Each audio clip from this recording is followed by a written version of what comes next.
এটা কিন্তু ষষ্ঠীর পরের দিনের ব্লগ। তো আমরা একটু বেরিয়েছিলাম পরের দিন সকাল সকাল, সকাল বলতে আর কি ওই 10:30 আর কি প্রায় বেজে গিয়েছিল।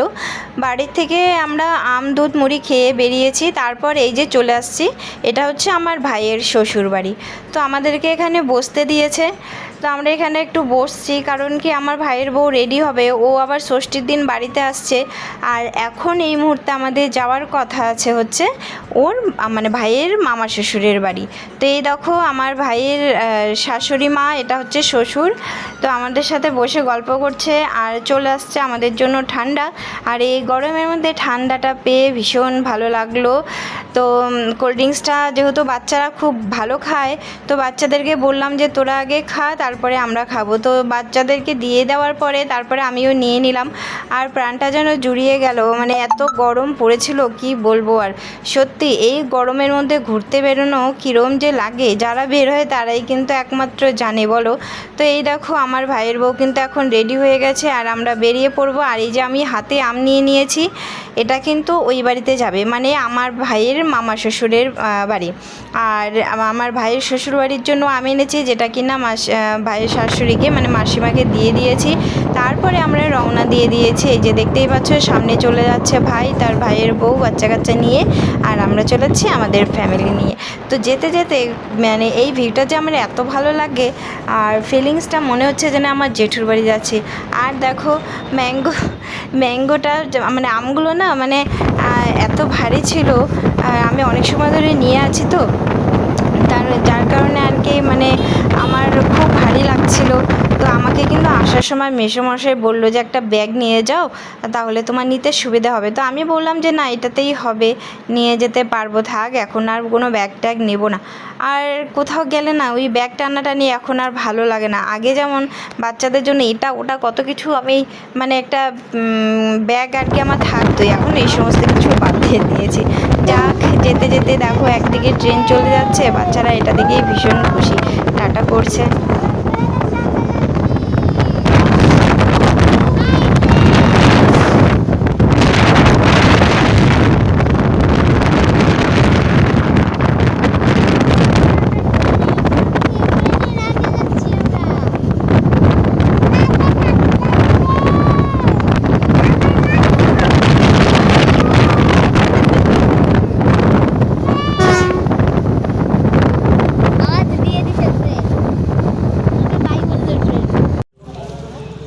কি এটা লস্যি কে দিল? বাবা কিনে দিল?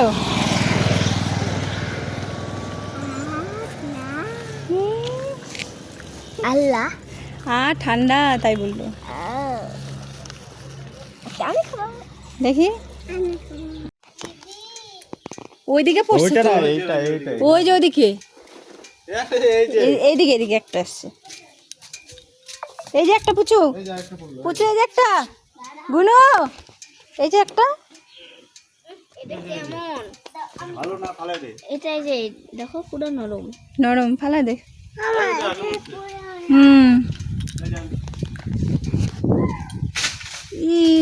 এ পড়ছে পড়ছে। তো যেখানে আমাদের আসার কথা সেখানে আমরা পৌঁছেও গেছি, তবে বাড়ির ভেতরে এখনও ঢোকা হয়নি। তো ভাই তো মানে বাড়ির ভেতরে ঢোকার আগেই শুরু করে দিয়েছে লিচু পাড়া। আর অনেক লিচু হয়ে গেছে, অনেক লিচু আছে আর কি, গাছটার মধ্যে একদম লাল হয়ে আছে। আর যে লিচুগুলোই পারছি না কেন, পড়ে একদম না নরম হয়ে যাচ্ছে। আর সেটা তো স্বাভাবিক, পড়বে। আর পুচু তো এগুলো কিছুতেই বুঝছে না, শুধু বারবার বলছে নরম হয়ে যাচ্ছে, পচা, এটা ওটা নানা ধরনের কিছু। তো দেখো গ্রামের পরিবেশ কিন্তু বেশ ভালো লাগে। আর মাঝে মাঝে গ্রামে ঘুরতে যেতে কার না ভালো লাগে।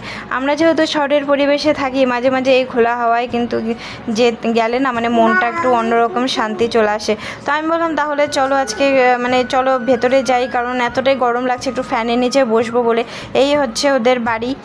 তো এখানে ভাই আর আমার বরকে বসতে দিয়েছে, আর এখানে এই যে বাচ্চাকে দেখো কাপড় ছাড়িয়ে দিয়েছে আমার ভাইয়ের মেয়েকে, এটা হচ্ছে আমার ভাইয়ের বউ। তো যাই হোক, এখন আমরা একটু রেস্ট নিব, তারপরে দেখা যাক এখন আরও কোথাও যাবে নাকি। বলছিল যে আরেক জায়গায় ঘুরতে যাবে, দেখি এখান থেকে। তো আমার এই গরমে বলছিলাম যে আর কোথাও যাব না। তারপরে এখন আমি বললে তার হবে না, আরও যদি কোথাও যায় তাহলে যাব। তো আমরা বসেছিলাম, কিছুক্ষণ পরে দেখো এখানে আমাদের চা দিয়ে দিয়েছে। আর যেহেতু ওই ঘরগুলো এতটাই গরম ছিল, তো চলে আসলাম আমরা বাঁশবাগানের এই পাশটায়। আর এখানে এই ঘরটা করছে ওরা, এখানে একটু ভালোই ঠান্ডা আছে। বাচ্চাগুলোও এখানে এসে খুব খেলছে। দেখো মুখের কি চেহারা হয়ে গেছে, রোদে পুড়ে কি অবস্থা, কালো কুটকুটা হয়ে গেছে।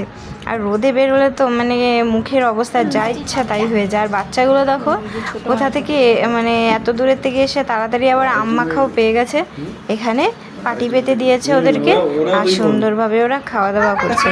আর আমাদের গুনগুন তো মানে এখানে বালি পেয়েছে, বালি হাতিয়ে হাতিয়ে মানে হাতের যে কি অবস্থা, পুরো মনে স্নান করে নিয়েছিল এরকম একটা ভাব ছিল।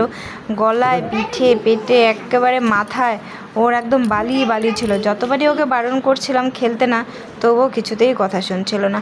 এই দেখো এটা হচ্ছে ওদের পাশের বাড়ি, পাশে আর কি। এগুলো দেখো কি সুন্দর ধান, বাঁশ গাছ, তারপরে ছোট ছোট ডোবাও আছে, খুব সুন্দর ভালো লাগছে। এখানে একটা শান্তশিষ্ট পরিবেশ। তো ভাই আর আমার বর বলছে তাহলে আমরা একটু ঘুরে আসি, তুমি যাবে নাকি? তো আমি বললাম না তুমি যাও, আমার ভালো লাগছে না।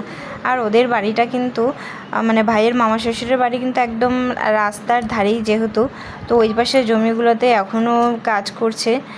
আর এই দেখো এই ঘরটা নতুন উঠাচ্ছে ওরা, এখানে তিনটে রুম করছে আর কি। এই আমি যে ঘর থেকে বেরোলাম ওটা একটা, এটা একটা, এই যে আর একটা, তিনটে হয়ে গেল। যে ঘরে বাচ্চাগুলো খেলছে। গুনগুন তো কিছুতেই কথা শুনছে না, বালি ছাড়ছেই না, এত মানে বালিগুলো ধরছে। আর ভাইয়ের মেয়েটা ওরা যে মানে কি পেয়ে গেছিলো এখানে, তোমরা যদি না থাকতে, মানে যতক্ষণ আমরা ছিলাম আর কি, এগুলো খেলেই যাচ্ছিলো, কারো কথাই শুনছিল না।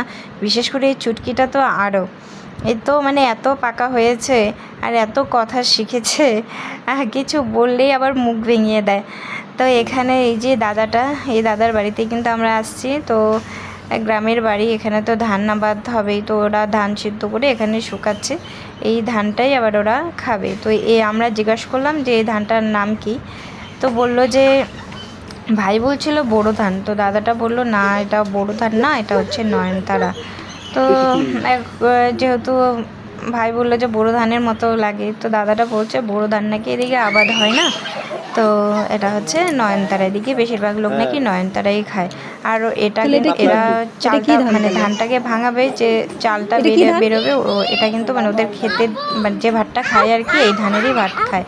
আজকে যেহেতু আমরা ওদের বাড়িতে ভাত খেয়েছিলাম, তো ভাতটা কিন্তু ভালোই ছিল, খারাপ ছিল না। তো যাই হোক এতটাই ছটফট করছিলাম, এত মানে গরম ছিল, ঘেমে কি অবস্থা, অস্বস্তি লাগছিল, ভালোই লাগছিল না। এই লিচু গাছের নিচে, এই নতুন ঘরে, ওই বাড়িতে গিয়ে বসছি, কোথাও গিয়ে শান্তি পাচ্ছিলাম না গরমের জন্য। তারপরে দেখো রান্নাবান্না কমপ্লিট হয়ে গেছে, তো আমাদের বাড়িও ফিরতে হবে।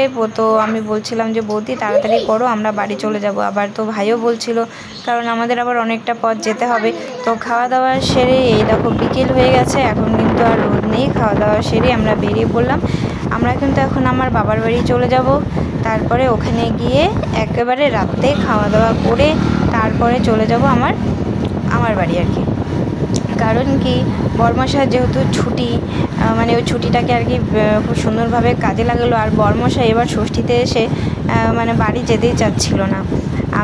আমারই এবার কোনো ইচ্ছে ছিল না, কিন্তু ওরই দেখছি এবার বেশি উৎসাহ। তো যাই হোক ভাই একটা যেন চিনি চাম্পা কলা গাছ নিয়ে নিয়েছে, ও আবার নতুন জমি কিনেছে সেই বাড়িতে লাগাবে বলে, তো সেটা আবার গাড়ির সঙ্গে বেঁধে নিয়ে যায়। তো বন্ধুরা ব্লগটা ভালো লাগলে অবশ্যই লাইক কমেন্ট শেয়ার করে দিও।